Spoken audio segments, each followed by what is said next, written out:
gentlemen, is a big victory. If you ever learn anything in life, and don't say football doesn't teach you lessons in life, but sometimes, you know what? There isn't a coach to holler at you. There isn't a buddy to pull you along. It's got to be you. It's got to be you. You got to be the guy that picks it up. But I'm going to tell you one thing. I couldn't be prouder. And you will always remember one thing. That's why I wanted Rick to talk to you. You started the first game ever at State College, right? Hey, that, gentlemen, is big time. That's big time. But we need that effort and concentration all the way through.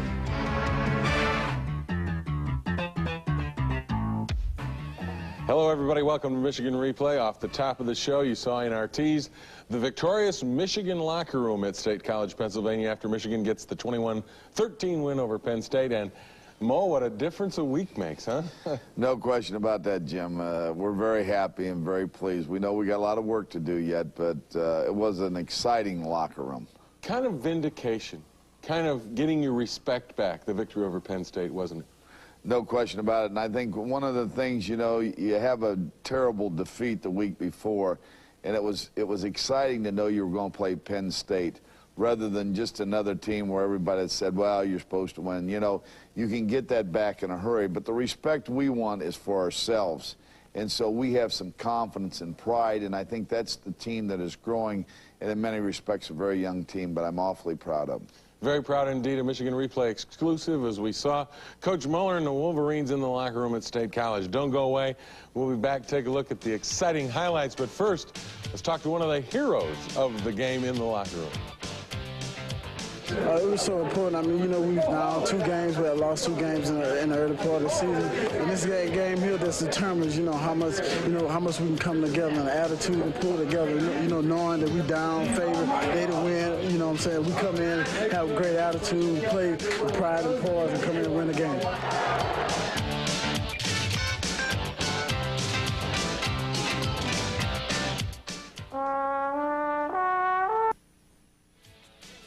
We moved a little bit, but we never got any big plays to get us down in there.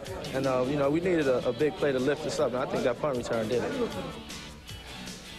An understatement from Derek Alexander. That punt return against Penn State was huge indeed. And, Mo, the one thing that was difficult about the Penn State game, you spot them 10 points in the early going. It looked like a repeat of the previous week against Michigan State. Yeah, that's true, Jim. And we moved the ball, but our defense played better, but we missed a field goal and a couple opportunities there. And, of course, the punt return did come in a timely fashion, and the idea that we didn't turn the ball over. Here's Derek making a great catch there. A very difficult catch. Was probably as big a play as his punt return. And this is your first possession, and this looked like a much better offense than a week ago. Moved the ball right down the field on a very good defense. Right down the field. And in the first half, our biggest problem, we missed a field goal here, Jim, but we came up with a penalty here and a penalty there and just did a little goofy things to hurt us, but we didn't turn the football over, and that's still the key thing. Boy, that is key. Now, Penn State gets the football offensively. Kajana Carter was something against Right. We got everybody right there. We should have just come off and made the tackle. Then we missed some tackles, and he gets to the outside and goes 33 yards, really in close for us. When they got close, though, you toughened up. Right. Bobby Powers comes through on a blitz and makes him throw the ball on the ground there. Collins was trying to hit Ingram, who is their big gun here, as we'll see in a minute. Then they come back, and we exchange no good field goals, I guess you could say. Couldn't make anybody feel good at that point. 2 great teams, a little nervous maybe in the early go, but then things started to settle down, and it worked in Joe Paterno's favor as they started to get things moving. Right, we kept giving our defense decent field position, but here's Chuck Winters making a good tackle. You don't want a hole like that. But those are the things we didn't do early in the season. Matt Dyson making a big play, batting a ball down. Our defense is, we're struggling with some younger kids, but it's starting to come. Here's the 40-yard field goal. This gives them the lead at 3-0, and you go to the second quarter at this point. Right. Now, the thing is, it didn't look like it was getting any better for you guys defensively because they started to hit some passes over the middle on you. Right, they hit a big pass to Kyle Brady, who's their big tight end over the middle, as you said, and then Carter comes back and makes a great move here to get to the outside. Very quick back, Jim. Got tremendous feet. You know, he reminds me of Amp Lee, the great back from Florida State. Right. Here's a play that we just, you know, we got Alfie Birch in great position there, just lost vision on the ball, and they laid it up, and Ingram, as I indicated, is an outstanding receiver, does the rest. At that point, it's 10-0, and things look awful bad, but the defense never gives up. They keep after him. Right. Bobby Powers comes through here with a big play and gives them negative yardage, and then here's the punt return, which Derek just makes a good move. We got some, we get some intelligent play here by a couple guys that could have blocked people in the back and just ran by him and give Derek a chance. And Derek does have the tremendous speed, and that makes a difference. Now, you talk about turning points. At halftime, that makes it a 10-7 game. Even though Penn State, for the most part, dominated, turning point-wise, was that the play, do you think? Because in the second half, there were some big turning points, including some defense on the goal line. Right. We needed something, you know, a lift in there, some way to know that we're getting paid for our work, and Derek did that by scoring that touchdown. We had moved the ball from time to time. We just missed a couple field goals in there and then a couple penalties again. We just seemed to be plagued with those. But what I wanted to do is control the ball and not give them good field position. And really, from a turnover standpoint, Jim, realized that neither team, other than their last play of the game, turned the ball over in that game. At halftime, it was 10-7. Michigan very much in it, thanks to Derek Alexander. In the second half, they go out and win it. Let's hear now from one of the defensive standouts after the Penn State victory. We knew we had to have a big game, and you know, the emphasis was to have a great week of practice, no matter what. Just have a great week of practice. The coach said that if we play good in practice, we're gonna play like that in the game, and it showed to them.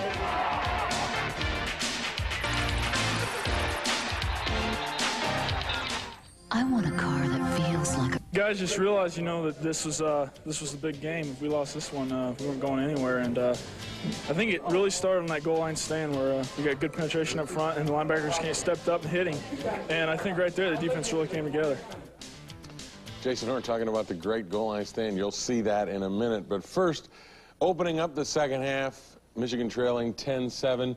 The key, I think, your defense comes out. You took the ball to open the first half. Defense comes out, allows them one first down, and then you get the ball back and do something with it. Right. We get a little movement here, and Wheatley breaks into the open. I think Tyrone is going to come into his own more this second half. I think he's getting more comfortable. Realize, Jim, this is a very good defensive team up front. There we have a little naked pass, we call it, where Collins rolls out and hits John Ritchie, a freshman fullback. A freshman out of Pennsylvania who had a delightful game and had to enjoy that victory. No question about that. Then here's Ricky Powers making a good move on the draw play that helps take us down into good field position here. Now we try another field goal and miss it. And fortunately for us, they were offside. They were offsides, and you get the ball back first down, and you make the most of it. Sometimes you don't make the most of it. This is what was key right here. 3rd and 7, you get a great throw from Todd Collins. No question. He puts it right on the money, and Mercury Hayes makes a great catch, just dragging his feet inbounds. And then, Jim, we go ahead to stay by a margin of 14-10. That makes it a 14-10 game. Now, on their next possession, they answer right back and start to move the ball. This had to worry you because the defense had been doing a lot better up to this point. Right. We give a lot of yardage in between there. Don't shut them down real quick. Very often, quite honestly. Here we get a bad, well, it's a pass interference call that I can't understand, but those things happen. Okay, we'll let that one go. Archie then takes it down to the 1, and here's where your defense wins the game, or at least one of those turning points. 1st and goal, quarterback sneak, no room. Right, no room. And Jim, none of these really come close, and they have 4 tries from inside the 1. Now this is 3rd and goal. They try the tailback. They try to tailback up over the middle after 2 sneaks. And then they come right back at the change of the quarter, and we go to the other end, and we're trying to anticipate what defense to call. And then our interior linemen, along with Jared Irons, Tony Henderson, those guys, stop them a good yard short. Now, that touchdown would have given them the lead, but you stop them. Now, you can't get a lot of yardage out of there when you're backed up to your own goal line, so you got to kick. They get good field position, and they make a couple of plays, but the defense still doesn't give up the big score. Right. They had scored on that play right there to Ingram a number of times. and then they come back with a sweep here, and this is Archie coming over the right side there, making good yardage. But when we had to have the play again on 3rd and 4, we put a lot of pressure on. They threw one up in the end zone, incomplete, and then they come and kick the field goal. They kick the field goal here, and it's a good shot. Fayak makes it, so it's, at this point, 14-13. And then you come back, and you went to the pitch sweep, and Tyrone Wheatley makes a big play out of it. Right, Tyrone, we got him loose here and makes a very big play. I was surprisingly that Ruben, their free safety, brought him down. We punched it in there a couple times. Tyrone was tired at this time. We punched it up inside a couple times. It didn't work. Todd went back, and here was a key play by him. Not only completing it for a touchdown, but having the confidence in him that, hey, at least we want a field goal in this situation. Don't take us out of that. And, of course, he hit Shea, who was wide open. Jay Foster goes in, and, of course, that makes it a big 21-13 lead. Now you're grinding it out, ready to close the game with about 4.5 minutes left. Coach Paterno kicks to you. You grind it out. 3rd and 6 is another big first down on a sweep from Eddie Davis. Right, Eddie Davis makes a nice run here and getting us important yardage to get across and having the presence, Jim, to stay in bounds and keep that clock moving. Now this is a play you don't like. 4th and a foot. You don't get it, and so it's still a little crazy yet. Penn State got the clock, got some plays left to try to make something happen. They were out of timeouts, and the reason I went for it is to try to wear out or use the clock a little bit more, and I didn't want them to block a punt. Then in desperation, second to last play of the game, they overthrow would-be receiver, and Shante Peoples picks it off, and we ran the clock out. And our Norwegian Cruise Line play of the week, what else? The goal line stand. No question. It's a great move, and you see Tony Henderson coming around one side, Jared Irons coming around the other, and you can see, Jim, it isn't even a dispute on whether it was good or not. So that was a great, great stand, as you indicated, and how often you're going to see somebody stop somebody with 1st and a foot on 1 foot line. Especially as Penn State team that is known for big plays on the goal line. Goal line offense has scored an awful lot. Right, there's no question about that, and they have a good team up there. But again, it's attitude. Mo, how big a win? I didn't see as much emotion in this locker room since the Rose Bowl of a year ago, in 1993, January 1, rather. This was an emotional game. How big was it for this team? How big was it for you? Well, I think we all learned so much from it, Jim, and you go from 1 week being so down to being so happy. And the thing we wanted to do, as I said earlier, is to get respect for ourselves.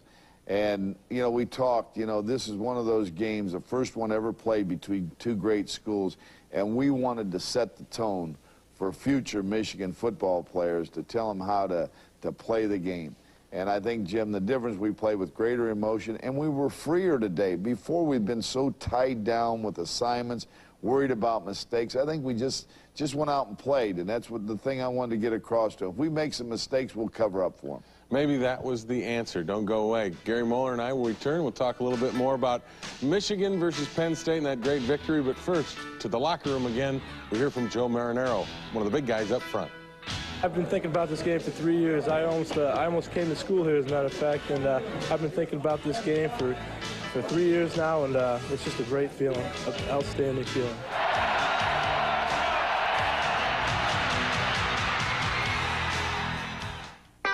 Some people. It's an amazing feeling. I didn't anticipate the feeling to be this strong, this full. You know, I feel fulfilled.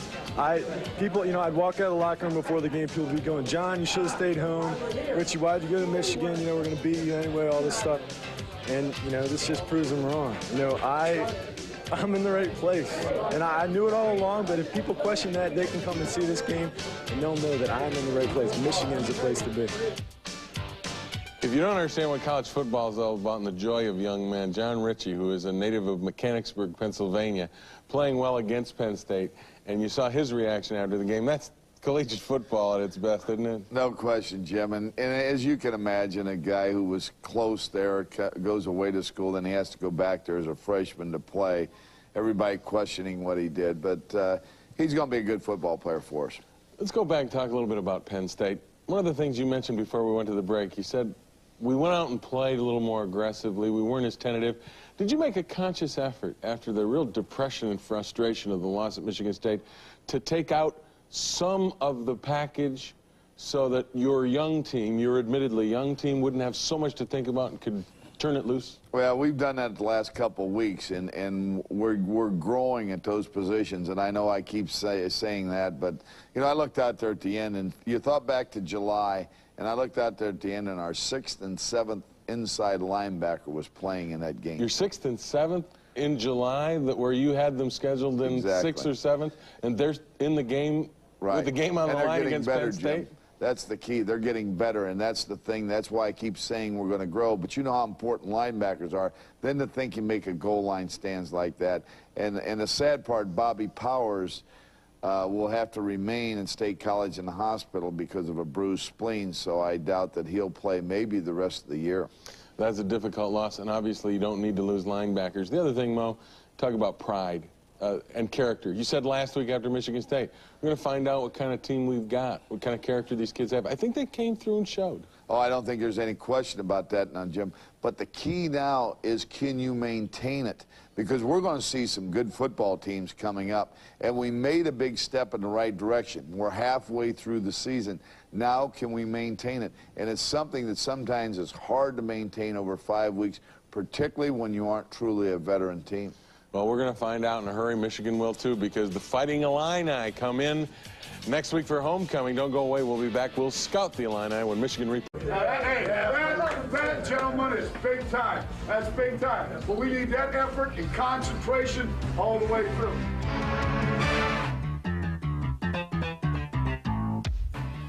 Hello, everybody. Welcome to Michigan Replay. Off the top of the show, you saw in our tease the victorious Michigan locker room at State College. There isn't a buddy to pull you along. It's got to be you. It's got to be you. You got to be the guy that picks it up. And I'm going to tell you one thing. I couldn't be prouder. And you will always remember one thing. That's why I wanted Rick to talk to you. You started the first game ever at State College, right? No question about it. And I think one of the things, you know, you have a terrible defeat the week before, and it was exciting to know you were going to play Penn State, rather than just another team where everybody said, well, you're supposed to win. You know, you can get that back in a hurry, but the respect we want is for ourselves. And so we have...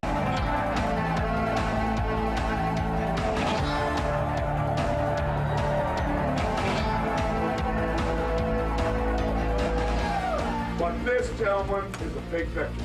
If you ever learn anything in life, and don't say football doesn't teach you lessons in life, but sometimes, you know what? They're in the coach to holler. College, Pennsylvania, after Michigan gets the 21-13 win over Penn State. And, Mo, what a difference a week makes, huh? No question about that, Jim. We're very happy and very pleased. We know we got a lot of work to do yet, but it was an exciting locker room. Kind of vindication, kind of getting your respect back, the victory over Penn State, wasn't it?